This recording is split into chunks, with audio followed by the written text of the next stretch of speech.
Hello everyone, मैं सोनू आप सभी का इस वीडियो लेक्चर में स्वागत करता हूं, जिसमें हम पढ़ने वाले हैं एक्सरसाइज 1.1 का question number 3, question number 4 and 5। ठीक है, जैसा कि आप सभी जानते हैं पिछले वीडियो लेक्चर में हमने यूक्लिड विभाजन प्रमेयिका से संबंधित 2 क्वेश्चन कर लिए थे। उसमें एक हमारा एग्जाम्पल था और दूसरा हमारा एक्सरसाइज 1.1 का क्वेश्चन था।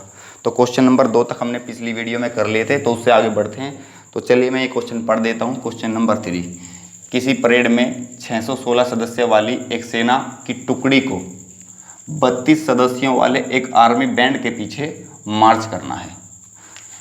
दोनों समूहों को समान संख्या वाले स्तंभों में मार्च करना है। दोनों समूहों को समान संख्या वाले, ये मैंने अंडरलाइन कर दिया, इस पर ज़रा ध्यान देना।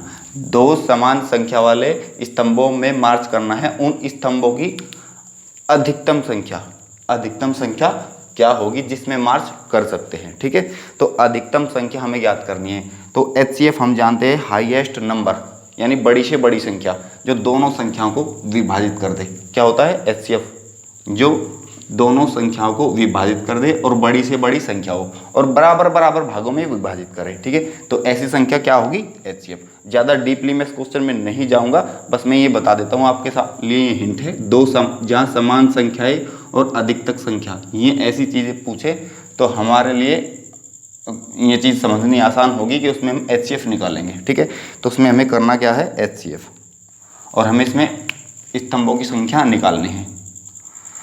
तो स्तंभों की संख्या क्या होगी? स्तंभों की संख्या बराबर HCF ऑफ 616 और 32।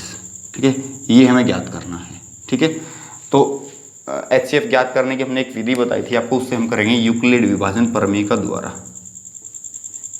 यूक्लिड विभाजन प्रमेयिका द्वारा। ठीक है, तो क्या होती है यूक्लिड विभाजन प्रमेयिका? तो उससे हम करेंगे HCF निकालना है हमें। तो इसमें बड़ी संख्या क्या होगी? 616 बड़ी संख्या और छोटी संख्या 32। तो इसमें हम क्या करेंगे? 616 बड़ी संख्या इसे हम अंदर रखेंगे और छोटी संख्या बाहर, यानी 32 हमारा बाहर होगा। ठीक है, तो 32 का जो हम इसमें पहाड़ा पढ़ेंगे तो एक सेट पे कितनी बार मारनी चलेगी? 32 एकम 32। ठीक है, तो एक हासिल लिया 11, 11 में से 2 गए 9, इधर 5, 5 में से 3 गया 2, ये हमारा कितना बच गया? 29। तो ये पूरा भाग नहीं गया तो हम यहाँ से 6 उतार लेंगे। ठीक है, तो कितनी बार चलेगी? तो 32 की इसमें लगभग 9 बार चलेगी। 9 दूनी 18 का 8 का 9 तिये 27 और 1 28। ठीक है, अब यहाँ कितना बचता है? घटा लेते हैं। 16, 16 में से 8 जाएगा 8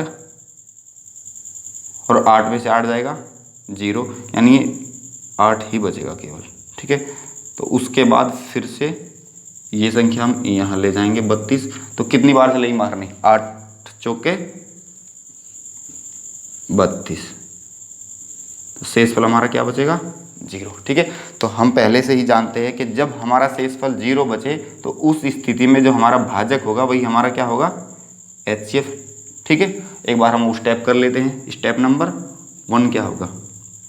616 बराबर 32 गुना 19 और प्लस शेषफल हमारा यहाँ क्या था? 8। तो यहाँ R is not equal to 0।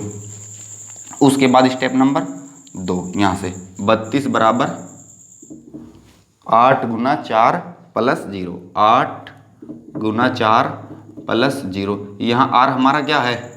0 है। ठीक है, तो हम जानते हैं जहाँ R हमारा 0 होगा, R हमारा 0 होगा, वहीं जो भाजक होगा हमारा वही क्या होगा?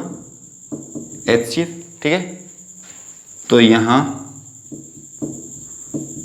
शेषफल 0 है, इसलिए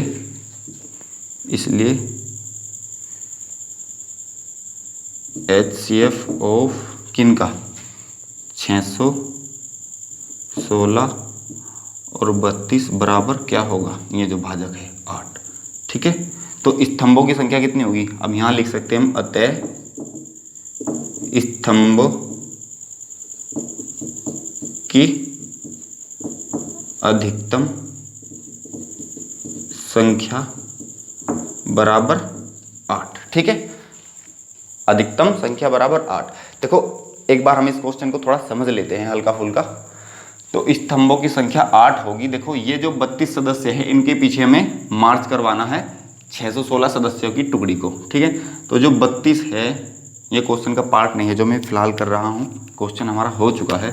तो 32 जो होगा ना, 32 को हम 8 से डिवाइड करेंगे तो 8 चौके 32, यानी 8 हमारी पंक्ति है, कॉलम है।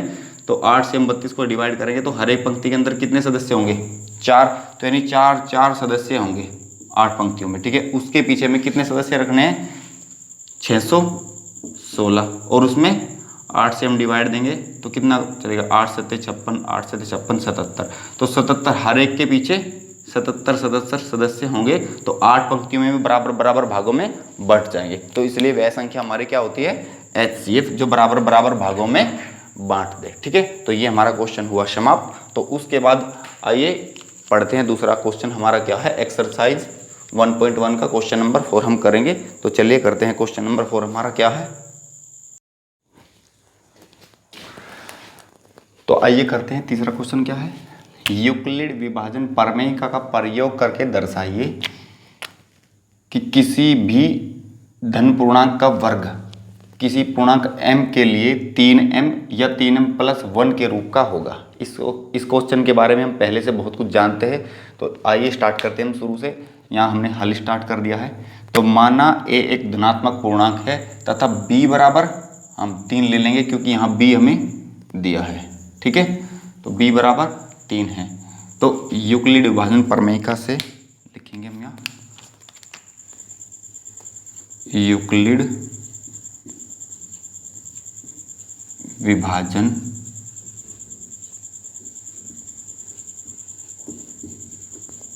प्रमेय का द्वारा। ठीक है, तो यूक्लिड विभाजन प्रमेय का क्या कहती है हमारी, जैसे यहाँ हमने कोई a धनात्मक पूर्णांक ले लिया और भाजक 3, तो क्यों कोई मार नहीं चलेगी, तो शेषफल हमारा क्या बचेगा, r। ठीक है, तो r क्या होगा हमारा, जहाँ r बराबर होगा 0, 1 या फिर 2। 3 हो नहीं सकता क्योंकि 3 हमारा भाजक है। ठीक है, तो उसके बाद यूक्लिड विभाजन प्रमेय का द्वारा जो कथन होगा हमारा, a बराबर 3q + r होगा। ठीक है, और r हमारा 0, 1, 2। ठीक है, तो इसी प्रकार हम लिख सकते हैं a, इसलिए a संख्याओं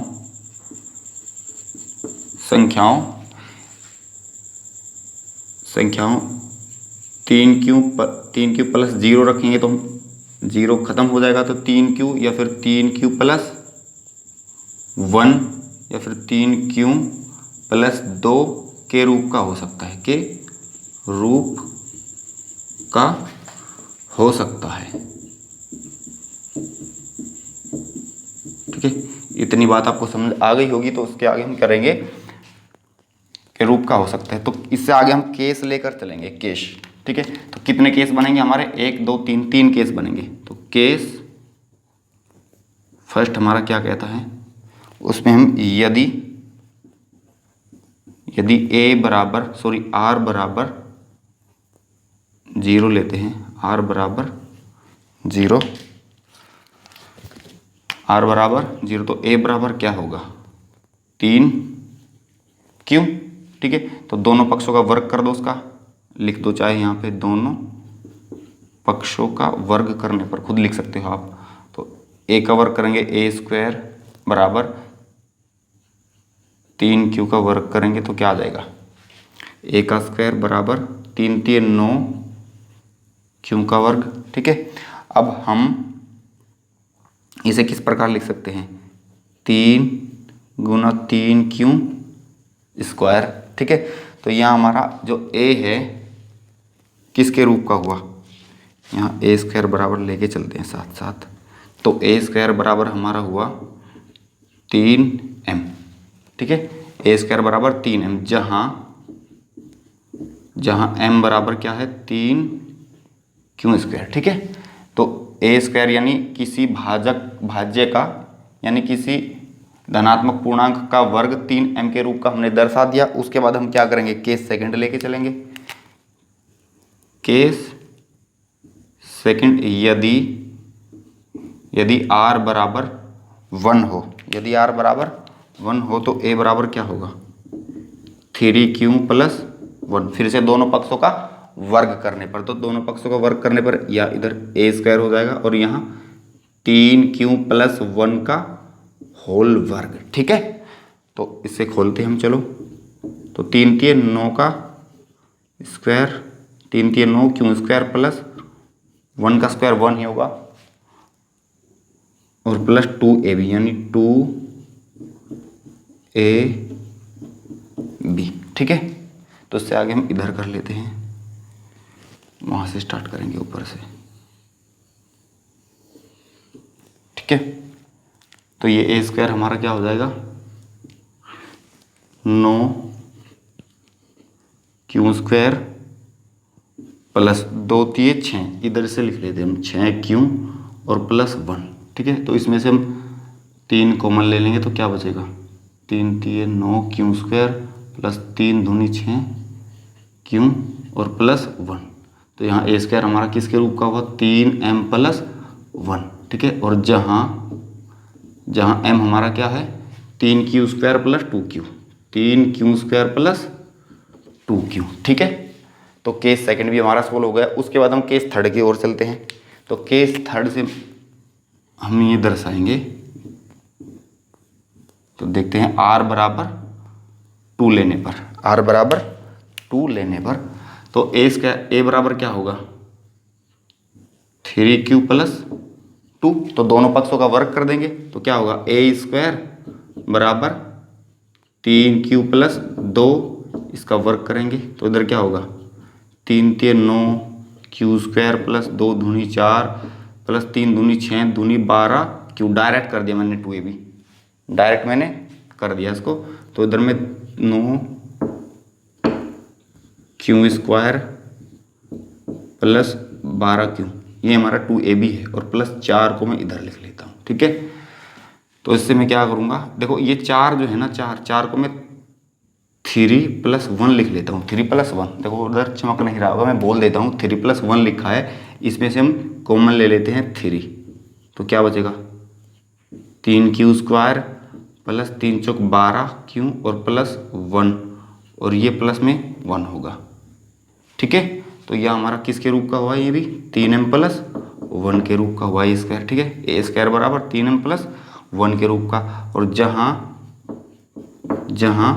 m बराबर 3q स्क्वायर प्लस 4q और प्लस 1 है। ठीक है, ये क्वेश्चन हमारा समाप्त हो गया। तो इसके बाद हम आइए करते हैं दूसरा क्वेश्चन हमारा क्या है इससे अगला। ठीक है, उम्मीद करता हूँ आपको ये क्वेश्चन अच्छे से अच्छा समझ आया होगा। ठीक है,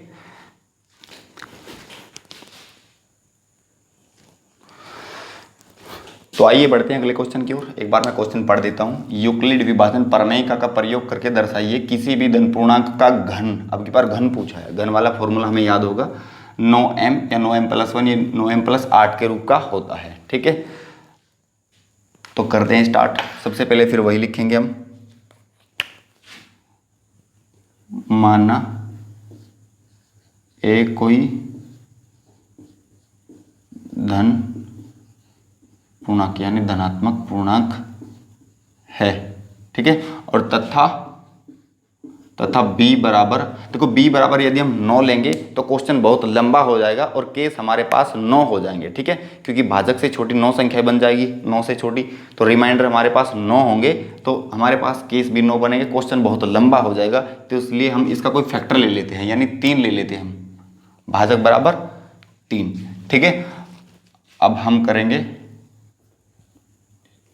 यूक्लिड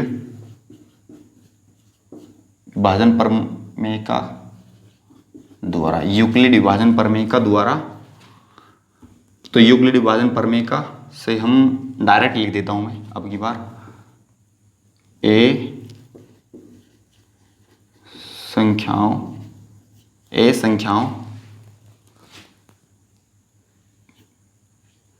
3q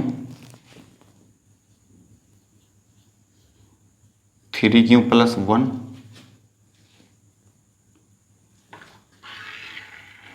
सॉरी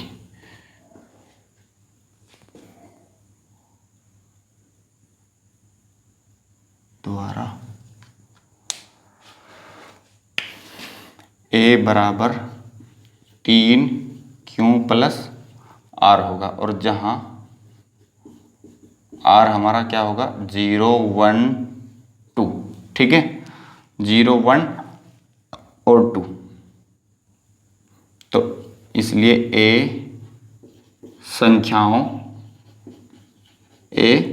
संख्याओं कौन कौन सी संख्याओं के बराबर होगा 3q, यानी जीरो लेने पर 3q प्लस 1 1 लेने पर, और 3q प्लस 2 के रूप का हो सकता है, 2 के रूप का हो सकता है, के रूप का हो सकता है, आप खुद लिख लीजिएगा इधर, के रूप का हो सकता है, ठीक है। अब हम केस लेकर चलेंगे। सबसे पहला केस हमारा क्या होगा,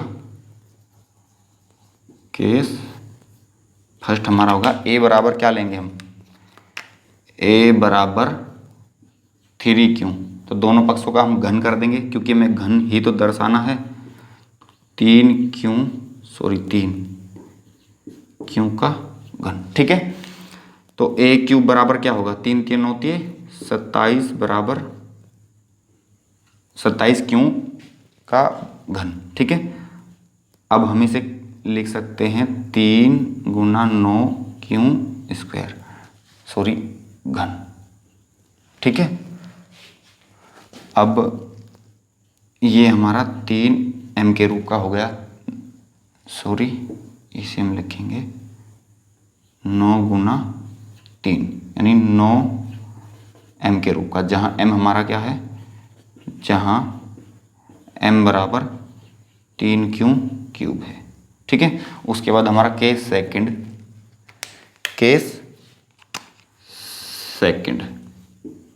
ठीक है। तो केस सेकंड में हम क्या लेंगे, a r बराबर 1 लेने पर, यहाँ r बराबर 0 लिया है, ठीक है। तो r बराबर 1 लेने पर क्या होगा, a बराबर 3q प्लस 1, a बराबर 3q प्लस 1, दोनों पक्षों का घन कर देंगे, तो 3q प्लस 1 का घन, ठीक है।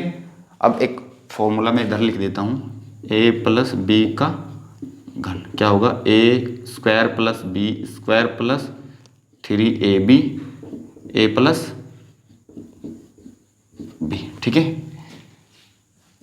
a cube plus b cube plus 3ab a plus b। तो खोल देता हूँ मैं इस फॉर्मूले को एक बार यहाँ। तो a क्यूब क्या होगा, 3 3 होती है 27 q का क्यूब प्लस 1 का क्यूब 1 ही रहेगा प्लस 3ab और a प्लस b यानी 3q प्लस 1, ठीक है। तो इसे कर लेते हैं हम एक बार सोल्व। 27q का क्यूब प्लस 1 हमें लास्ट में चाहिए, प्लस 1, तो हम इसे प्लस 1 को हम बाद में ले जाएंगे, इधर लिखेंगे 3 3 9 3 3 9 और इधर 3q प्लस 1 होगा और प्लस में ये वाला 1, ठीक है।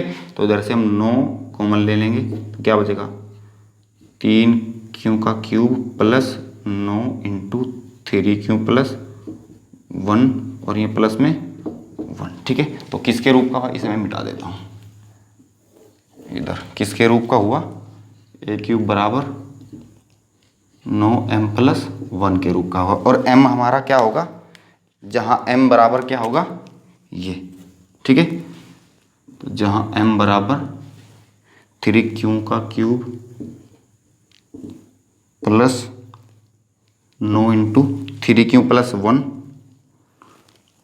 3q प्लस 1, ठीक है, m हमारा ये होगा, ठीक है। उसके बाद हम केस थर्ड की ओर चलते हैं। केस थर्ड में r बराबर 2 लेने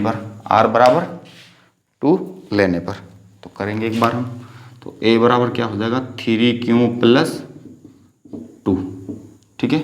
और इधर ही हम दोनों का वर्ग घन कर देते हैं, थोड़ा क्वेश्चन लंबा बन जाएगा नहीं तो, ठीक है। तो क्या होगा a क्यूब बराबर 3 3 9 3 27 का क्यूब प्लस 2 दूनी 4 दूनी 8 और प्लस 3ab 3ab और a प्लस b। ठीक है, अब हम करेंगे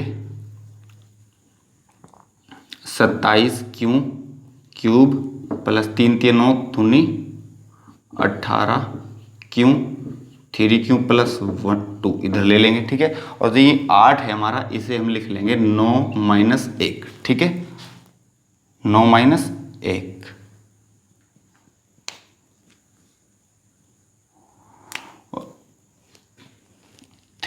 सॉरी 8 ही रखेंगे, हमें 8 के रूप का ही चाहिए। ठीक है, तो इसमें से हम कॉमन ले लेंगे 9, तो क्या बचेगा 9 3 27 प्लस 9 दूनी 18 यानी 2 क्यू और 3 क्यू प्लस 2 और प्लस में 8। ठीक है, तो किसके रूप का हुआ है हमारा 9m प्लस 8 के रूप का, और जहाँ m बराबर क्या है, m बराबर ये है। ठीक है, 3q इस 3q का क्यूब प्लस 2q और इंटू 3q प्लस 2। ठीक है, ये क्वेश्चन हमारा समाप्त हुआ।